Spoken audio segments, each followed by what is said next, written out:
What's going on, everybody? Welcome to another episode of Kings Sport with me. It's a Miracle here for Fansided.com, GoldenGateSports.com, and of course, SacKingsNation.com. So be sure to go to all three of those websites for all your daily Kings news.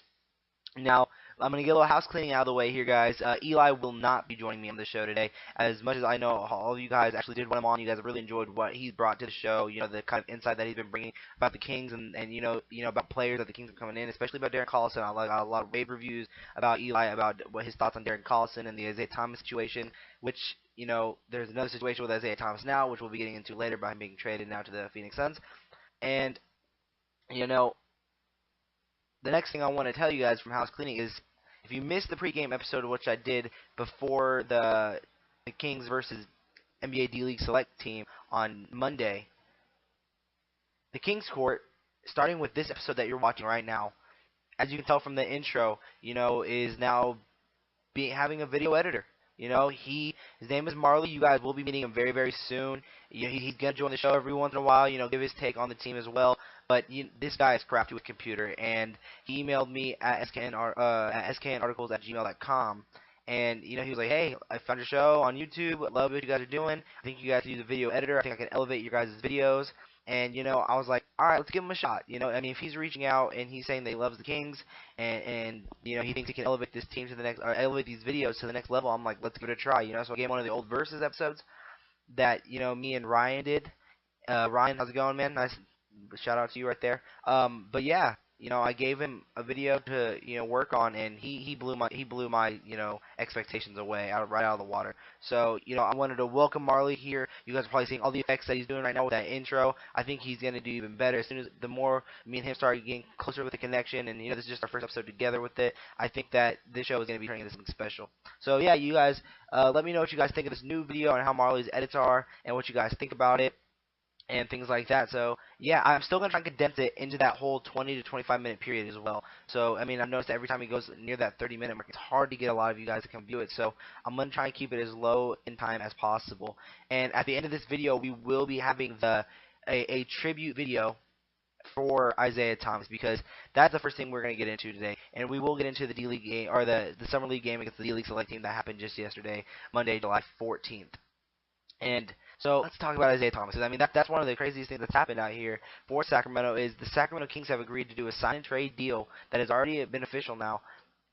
And now Isaiah Thomas is gone. The Kings received a $7 million in trade exemption, and then they also received draft rights to second round pick Alex Oraki. I don't know how you pronounce his last name. I've looked it up. I've seen it a couple times, but until I hear someone say it, But yeah, so Alex got to play in the first, or had the opportunity to play. I don't think he actually saw any minutes, especially since it was a last minute decision early. I saw the report earlier in the morning that Monday. I don't remember if he played or not. I don't think he did, but I don't think he makes this roster. The real thing that the Kings really received was, that money leeway. And it's hard to see Isaiah Thomas go.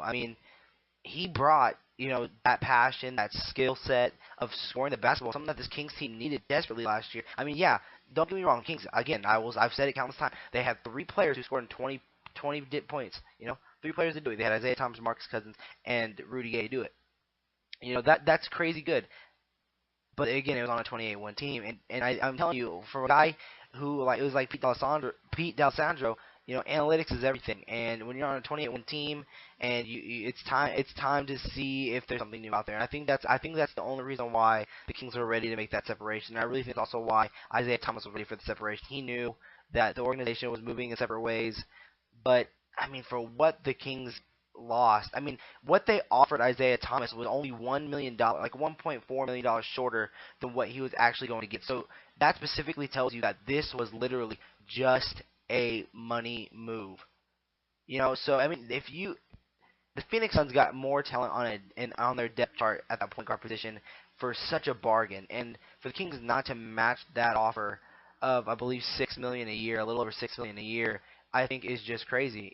Especially for what they gave up, but at the same time, they did need that leeway.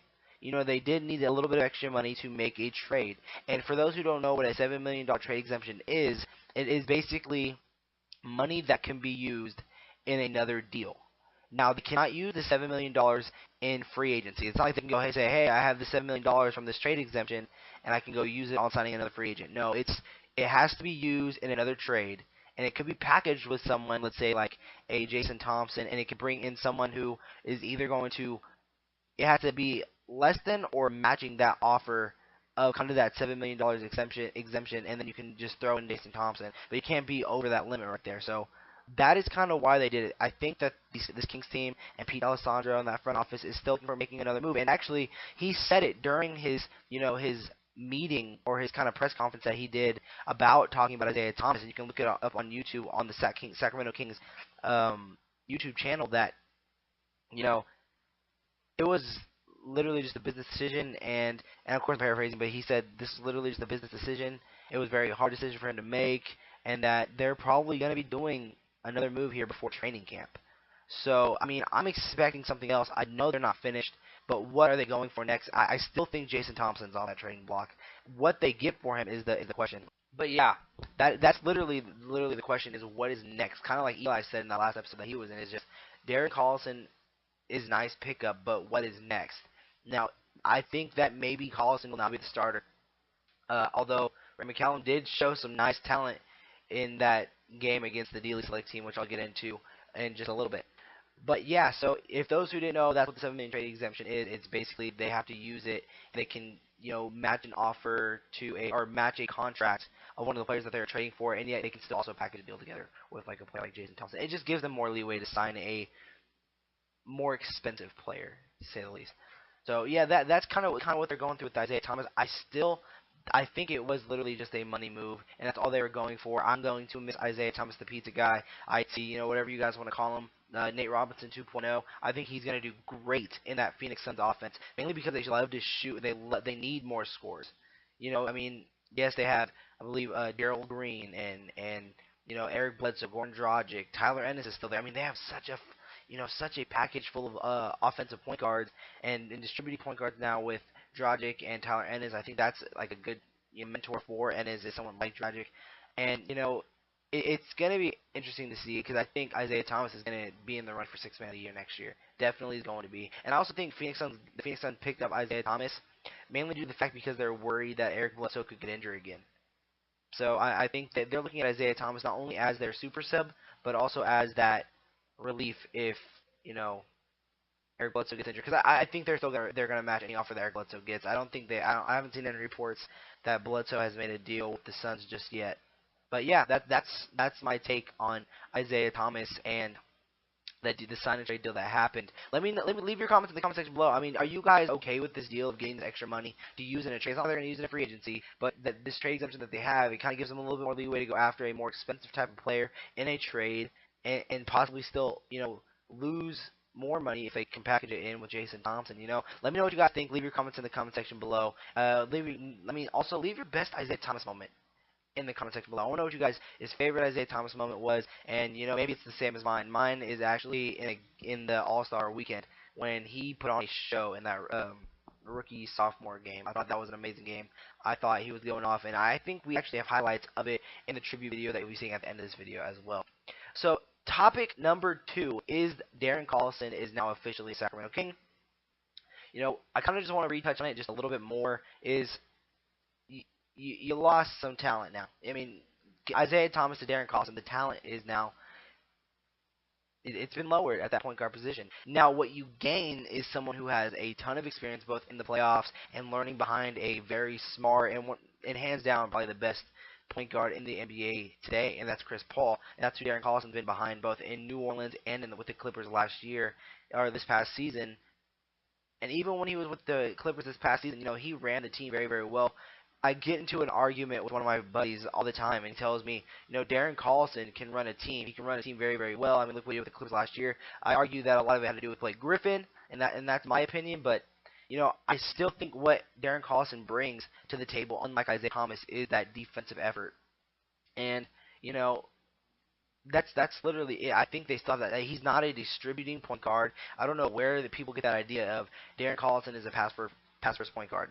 He's not. Sorry to burst your bubble. He's not a pass first point guard. And actually, for every 2 assists, he's getting 1 turnover. I've already thrown that stat out there before. He has a 2-to-1 assist to turnover ratio, and that is not good at all.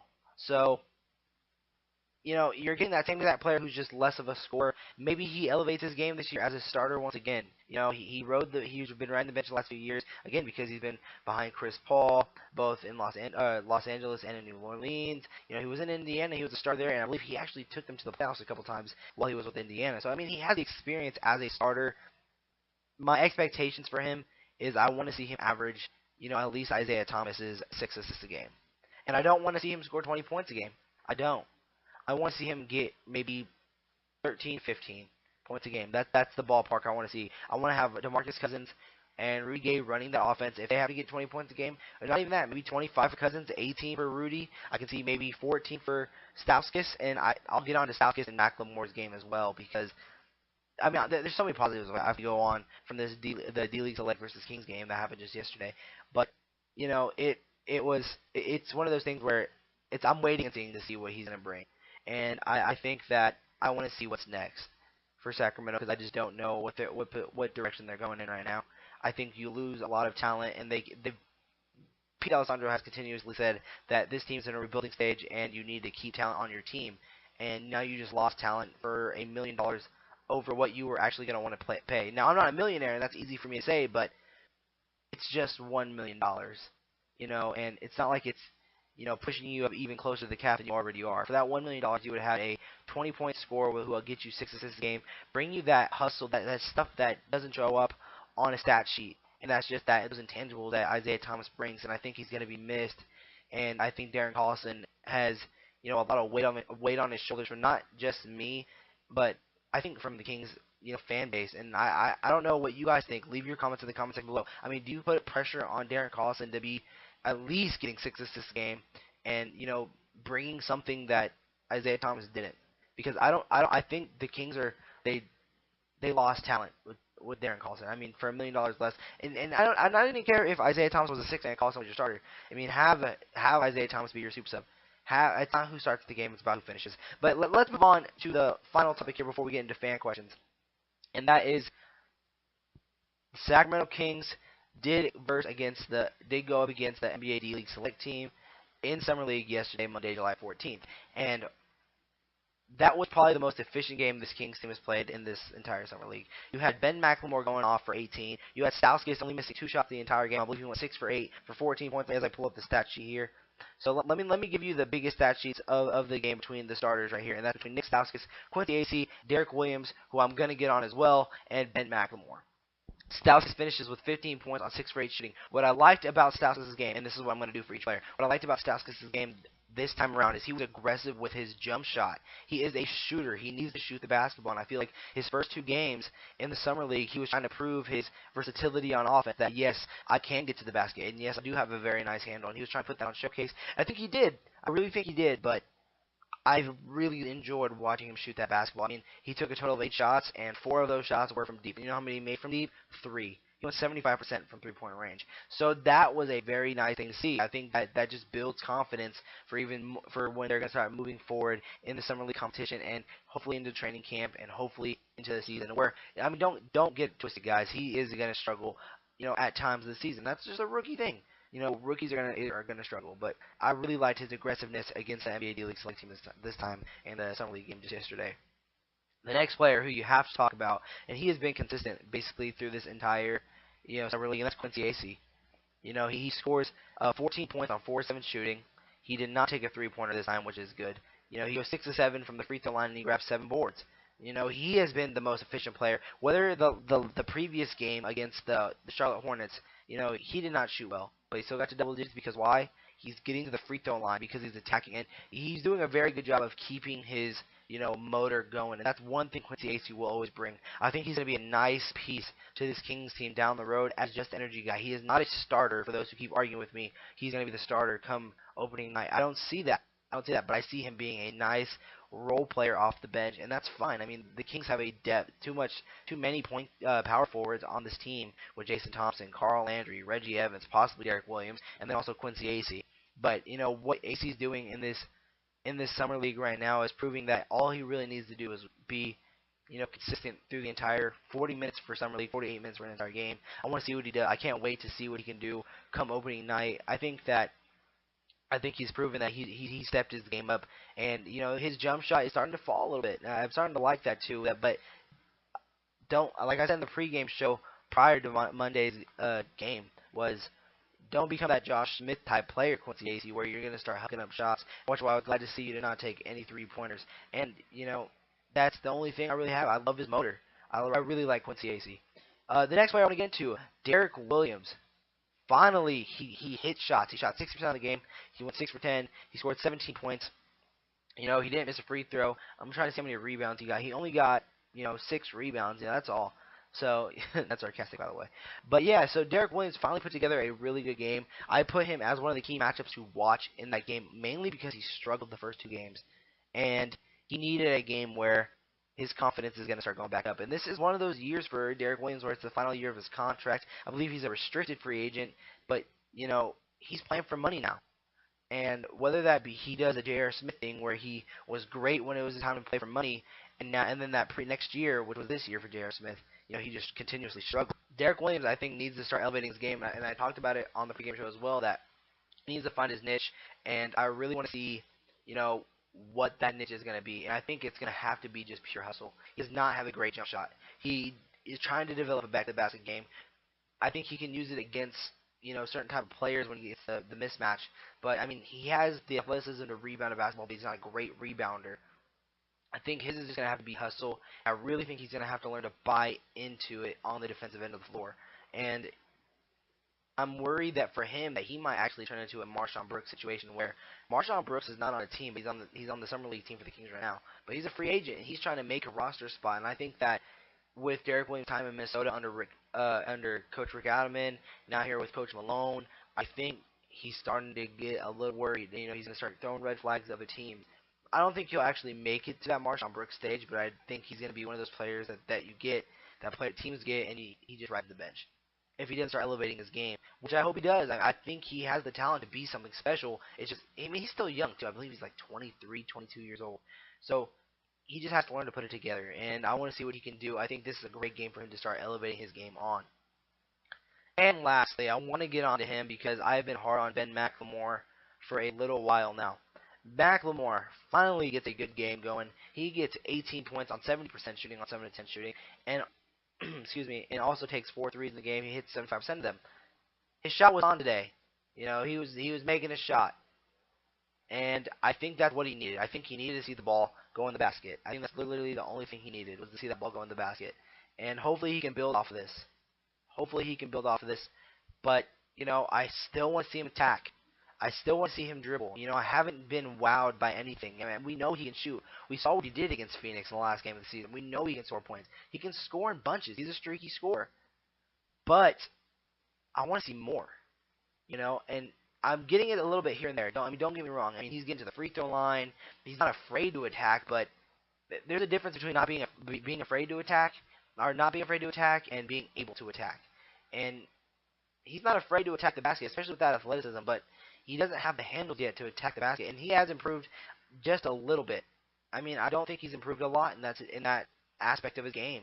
I think he still has a lot of work to build on, and I think the fact that Nick Stauskas also had a great game, that Stauskas is still in the lead for the starting role, and that's what a lot of you guys are going to ask me anyways, and I've been asked that already, is who do you think the starter is going to be opening night? And I think because of what, even Jonathan Santiago, when he did this interview with me, he agreed that, just because of what Nick Stauskas brings right now to his game, whether with that ball handling, they've been putting him in pick and roll situations, which I've been loving. I think that because of what he did in Michigan, he loves being in the pick and roll. I'm talking about Nick Stauskas. Like I said, the first few games he showcased that he had a handle. He's not afraid to attack the basket. He's not afraid to pass up on the three and go and drive. He's not afraid to isolate you one-on-one. I think those are the type of things that you need. And you know what else he's doing is he doesn't do it as well as Ben McLemore. Ben McLemore is still hands down the best Kings player to move without the basketball. But Stauskas can do it, and I think and he has been doing it. And I think that that is why he will be the starter opening night. But Ben made a case for it tonight, or last night, Monday. So. And actually, I should say yesterday because it was at like 1:30. But yeah, so that was one of the bigger things that I took away was Ben McLemore. I like that you saw the ball go in the basket. I still want to see more. keep pushing to get better. Alright guys, I'm running a little bit short on the show, so I have to fire through these questions. If you have a question that you want to get on the show, you can email your questions to sknarticles@gmail.com. You can also tweet in your questions to @sknarticles, or you can tweet me at VMCenter. I am also on Twitter, that's VM and then Center. As I pull up the questions here. Also, guys, if you're not a subscriber yet, hit that subscribe button. It really does help us out. Leave your comments in the comment section below on what you're thinking of Ben McLemore, who's winning between the two battles. Yes, I will get into Ray McCallum maybe a little bit later. He did have an awesome game with those 12 assists, guys. I know I can't get into everything, but I'm trying to keep it in that time span. But okay, so here we go. The first question of the day comes from Trevor McCoolin, and he says, explain the $7 million trade extension. I mean, I kind of hit on it a little bit already. I mean, it's $7 million, and thank you for the question, Trevor, but it's $7 million that they can use in another trade, or in a trade deal. They cannot use it in free agency. They do not have this money on hand. It's what they can use in a trade so they can get a more expensive type of player. And also, if you go into the SacKingsNation.com, I wrote a report about the sign and trade deal, and if you look on it, I actually have a link in that article. I can actually leave a link to that article in the comment section or in the description below, and there's a link on one of the things. I think it just says on trade exemption, and you just click on trade exemption, and it goes to the encyclopedia page of what it actually is. But thank you for your question, Trevor. Next question comes from Mellow Yellow. It says, how do you think the Kings will play this season? Any improvements in defense? Will the ball movement be better? What's the future of Ben McLemore and Derek Williams with this organization? I mean, Ben McLemore, I think it was interesting that Jonathan Santiago from Cowbell Kingdom said that this could be a showcasing period. If it is, Monday was a good start for a showcasing thing from his skill set. If the Kings are looking to put him in a deal, I think that with Derek Williams, he needs to find that niche, and he's playing for money. So hopefully he gets it together. I think that if he does not put a season together, the Kings would rather have the money that they can use in an even bigger offseason, market next season. The next time we're here in this situation. So, it's still a question mark. I mean, with those two, as an improvement in defense, maybe. I mean, now that they've been under Coach Malone for one whole year, now they're gonna start buying into it. It's all gonna depend on Rudy Gay and DeMarcus Cousins, mainly DeMarcus Cousins, and being that leader. So I want to see what they can do and things like that. But thank you for your question. I hope I answered it the best I can. As for passing, by the way, I mean, you're seeing it in D-League. They haven't improved into it that much, but you never know. And the last question of the day comes from Logan Peppinger. I hope I pronounced that last name right. It says, how do you think Jason Terry will aid in the development of the Kings' young guards? Actually, to be honest with you, I think that if he stays, I don't know if he's going to stay a King, but if he does, he can be one of the biggest veteran helps that this Kings team can have. And mainly because he's been everywhere. He's been in the finals. He's won a ring. He has that swagger. I think that a player for him to take under his wing is Ray McCallum and Ben McLemore. I mean, they're mixed rookies from last season. I think could really learn under him. Will he be here though? Is the question, and that's yet to be seen. I mean, he's on the roster, and if he's there opening night, he's there opening night. I just don't think he will be. But if he is, I think that he is a big help to this team. Alright guys, that is the time of the show. I know I did go a lot overboard here. I went to that 27-minute mark. I said I wanted to keep it at 25 to 26, or that 20 to 25 mark, but it's a little bit over. I'm going to actually finish the show off with a tribute video that Marley, the new video editor for SacKingsNation.com and the Kings Court episodes, had put together, and it is amazing. It is an awesome video. You guys check it out. Stay tuned until the very end. Leave your comments in the comment section below of what you guys think of this new episode. If you're not a subscriber yet, hit that subscribe button. It really does help. Just let us know that you're enjoying these videos and you want more. Hit that like button just to let us know that you like this episode. Hit that dislike button just to let us know what you didn't like. Again, leave your comments in the comment section below. What have you liked that you've been seeing out of this summer league? I mean, what are your thoughts on Nick Stauskas, Ben McLemore, Derek Williams? Is he in trouble? Let me know what you guys think. Leave your comments in the comment section below. I'm Vincent Miracle. You can follow me on Twitter at VMCenter or on the various websites at VMCenter. And until next time, Kings fans, bye-bye, and I'll be on Friday. Later, guys.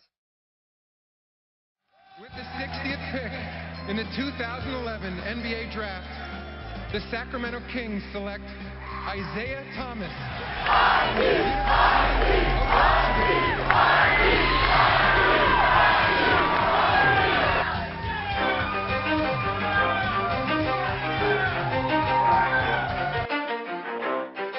You ready? Let's go! Yeah.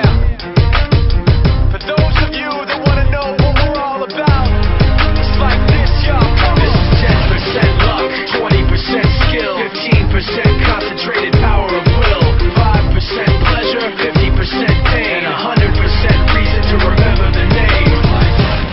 doesn't need his name up in lights, he just wants to be heard, whether it's the beat of the mic. He feels so unlike everybody else, alone, in spite of the fact that some people still think that they know, but no, he knows the code. It's not about the salary, it's all about reality. Isaiah Thomas for three. Making stories, making sure his click stays up. That means when he clean up and attacks, picking it up. Let's go. Who the hell is he anyway? He never really talks much, never concerned with status. Isaiah Thomas, and it will be Sacramento ball, maybe the play of the game. The many misjudge him because he makes a living from writing raps. Put it together himself, now the picture connects. Never asking for someone's help. Thomas, 5 on the clock. Thomas, look at that pass to Thornton. If you don't like that, you don't like Kings basketball. Oh, boy. Be 100% clear, cause Ryu was ill. Who would've thought he'd be the one that set the West in flames? And I heard him wreck it with the crystal method, name of the game. Came back, dropped Megadeth, took him to church. I like Player taken in the draft 3 years ago. Isaiah Thomas. Thomas! Oh, you don't want that! You don't want Kings basketball! How about Isaiah Thomas? It is his show. 5% pleasure, 50% pain, 100% reason to remember the name. They call him Ryu, he's sick and he's spitting fire. And Mike got him out the dryer, he's hot. Found him in Fort Minor with top, but a fucking nihilist porcupine. He's a the type women wanna be within. Rappers hope he gets 8 years in the making, patiently waiting to blow. Now the record with your notice taking over the globe. He's got a partner in crime, his is equally dope. You won't believe the kind of that comes out of this kid.